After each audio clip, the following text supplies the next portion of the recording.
Assalamualaikum warahmatullahi wabarakatuh. Selamat pagi.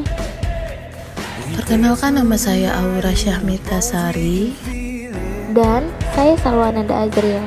Di video ini kita akan membahas tentang perbedaan negara maju dan negara berkembang, Yaitu negara Singapura dan negara Malaysia di bidang pendidikan.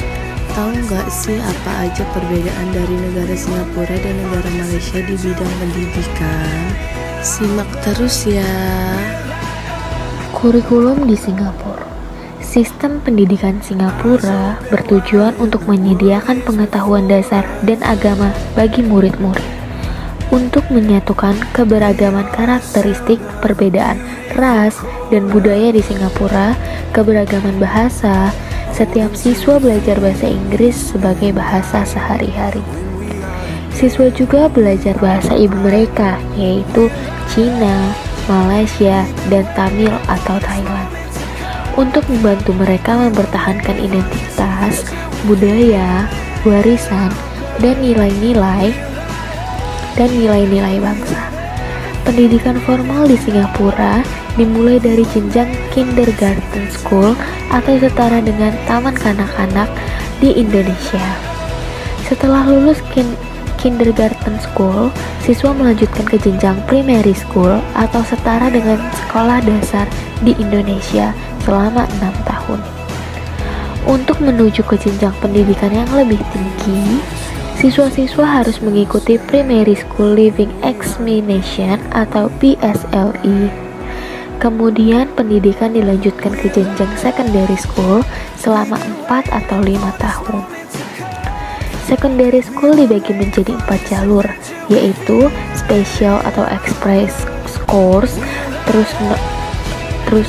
normal academic course, normal technical course, dan integrated program atau IP course. Special Express Course adalah 4 tahun pendidikan yang diakhiri dengan Singapore Cambridge General Certificate of Education atau GCE O-Level Examination. Di jalur ini, siswa mempelajari bahasa Inggris dan bahasa ibu, matematika, sains, dan budaya sosial. Sekolah diizinkan untuk menawarkan Applied Grade Subject atau AGS sebagai tambahan atau pengganti kurikulum untuk menawarkan berbagai pilihan kepada siswa. AGS secara umum mengajak murid-murid untuk berlatih atau berorientasi pada pendidikan seperti politeknik.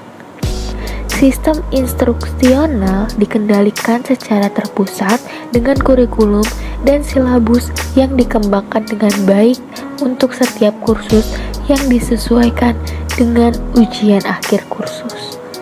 Pada akhir tahun keempat sekolah dasar, siswa mengikuti tes berbasis sekolah yang menentukan level atau band apa yang akan dipelajari. Siswa untuk bahasa Inggris, matematika, bahasa ibu, dan sains selama 2 tahun ke depan. Di akhir tahun ke-6 sekolah dasar, ketika siswa berusia sekitar 12 tahun, siswa mengikuti ujian meninggalkan sekolah dasar atau PSLE dalam bahasa Inggris, matematika, bahasa ibu, dan sains.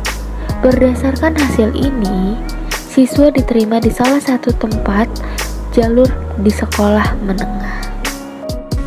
Kurikulum di Malaysia. Saya akan mengulas sedikit tentang kurikulum di Malaysia. Sistem pendidikan di Malaysia diatur oleh Kementerian Pendidikan Malaysia atau KPM. Pendidikan formal yang ada di Malaysia dimulai dari prasekolah, pendidikan rendah, pendidikan menengah, pendidikan pra-university, dan pengajian tinggi.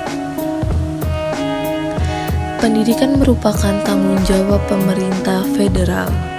Sistem pendidikan nasional meliputi pendidikan prasekolah hingga perguruan tinggi. Pada tahun 2004, pendidikan prasekolah, dasar, dan menengah berada di bawah yurisdiksi Kementerian Pendidikan atau the Ministry of Education. Sedangkan pendidikan tinggi merupakan tanggung jawab Kementerian Pendidikan Tinggi atau the Ministry of Higher Education. Semua bentuk penyelenggaraan pendidikan didasarkan pada misi, visi, dan misi. Adapun visi dan misi utama pemerintahan Malaysia adalah menjadikan negerinya sebagai pusat pendidikan berkualitas dan siap bersaing dengan lembaga pendidikan tinggi di negara lain seperti Singapura dan Australia. If you don't start a conversation, you won't have one. You won't have one.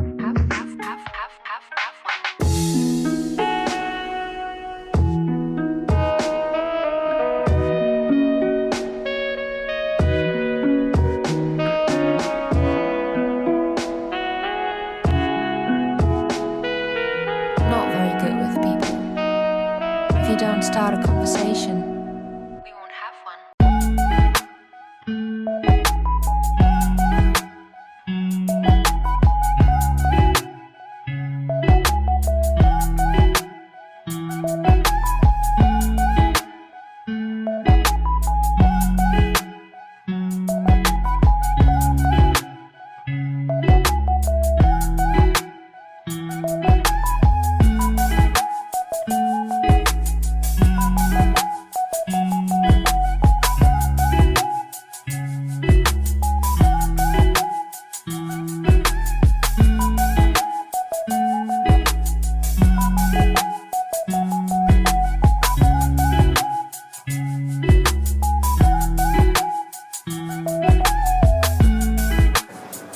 Kualitas guru di Singapura.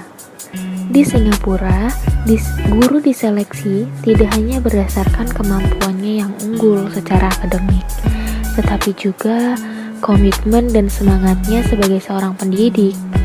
Singapura menyiapkan guru mulai dari seleksi guru yang sangat ketat dan kompetitif, serta memberikan pelatihan atau pendidikan yang bagus, dan dukungan yang terus-menerus untuk meningkatkan mutu guru yang baik. Tidak heran jika Singapura tidak mengalami rendahnya kualitas guru dan kepala sekolah yang tidak efektif. Yang akan menghambat kualitas sistem pendidikan Singapura yaitu luas negara Singapura yang sangat kecil dan memiliki sistem pendidikan yang sentralistik, mempermudah pelaksanaan kebijakan dan terjadinya komunikasi yang baik, serta pemahaman visi antara Kementerian Pendidikan Singapura, Institut Pencetak Guru dan Sekolah. Terlepas dari kondisi tersebut, upaya-upaya yang diambil oleh Singapura dalam menciptakan guru berkualitas dengan sistem pendidikan yang bagus merupakan best practice bagi negara lain dalam menciptakan sumber daya manusia yang unggul. Kualitas guru di Malaysia. Kebijakan memperkuat guru ditambah lagi dengan menyediakan fasilitas pendidikan yang kualitasnya merata di seluruh Malaysia membuahkan hasil. Kenyataannya lompatan Malaysia dalam peningkatan sumber daya manusia lewat peran besar pendidikan di tingkat global meleset jauh dibandingkan Indonesia. Daya saing Malaysia di tingkat global berada di posisi ke-26, sedangkan Indonesia di urutan ke-44. Indeks pembangunan manusia Malaysia berada di kelompok tinggi di urutan ke-66, sedangkan Indonesia di kelompok medium pada urutan 111. Kemudian, mempelajari soal-soal ujian tahun lalu juga menjadi metode favorit para guru Malaysia. Ketika para peneliti bertanya bagaimana para guru mengukur kinerja profesional, mereka sendiri 84% dari mereka menjawab dengan mengacu pada hasil ujian siswa.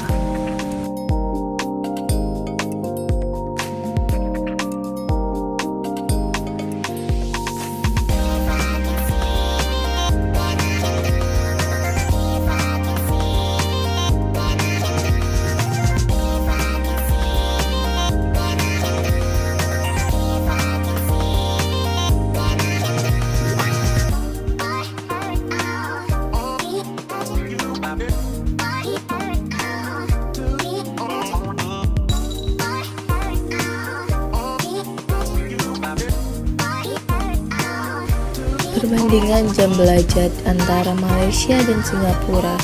Perbandingan jam belajar di dua negara ini relatif sama. Malaysia menetapkan waktu belajar secara umum adalah 6-7 jam per hari. Pelajaran dimulai pada pukul 8.30 hingga pukul 4.30. Siswa di Malaysia juga belajar lagi di rumah untuk mengerjakan PR ataupun ikut pelajaran tambahan di luar sekolah. Perbandingan jam belajar antara Singapura dan Malaysia. Perbandingan jam belajar di dua negara ini relatif sama. Kalau Singapura menetapkan waktu belajar secara umum adalah 6-7 jam per hari dan memulai pelajaran di pukul 8.30 hingga pukul 16.30, yang dimana jam belajarnya hampir relatif sama dengan jam belajar yang ada di negara Malaysia. Tidak hanya itu, siswa di Singapura juga belajar lagi di rumah untuk mengerjakan tugas ataupun ikut pelajaran tambahan di luar sekolah, seperti mengikuti ekstrakurikuler yang ada di sekolahnya, atau mengikuti les bimbingan di luar sekolah dan lain sebagainya. Seragam sekolah di Malaysia. Di Malaysia, seragam sekolah adalah wajib bagi semua siswa yang bersekolah di sekolah umum. Seragam sekolah hampir universal dalam sistem sekolah negeri dan swasta.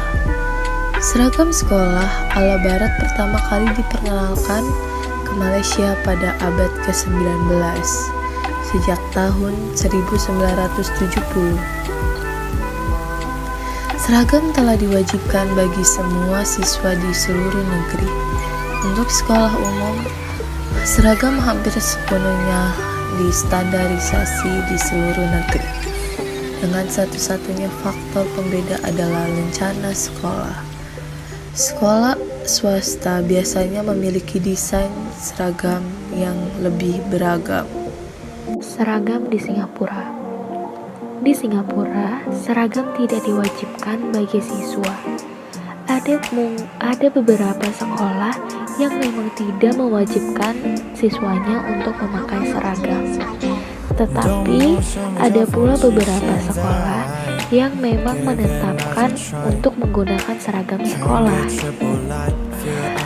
Seperti contoh untuk sekolah umum dapat dilihat mungkin hampir sama bentuk seragam dengan seragam negara Malaysia.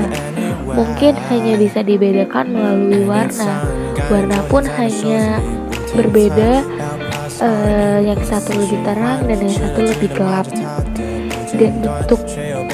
Dan mungkin dari segi bentuk panjang pendeknya saja yang mirip dengan seragam yang ada di negara Malaysia. Nah, itu dia teman-teman, perbedaan negara Singapura dan Malaysia di bidang pendidikan. Overall semuanya sih hampir relatif sama ya. Mungkin yang memang agak berbeda di bidang kurikulum dan kualitas guru-gurunya. Sekian dari kami, terima kasih. Wassalamualaikum warahmatullahi wabarakatuh.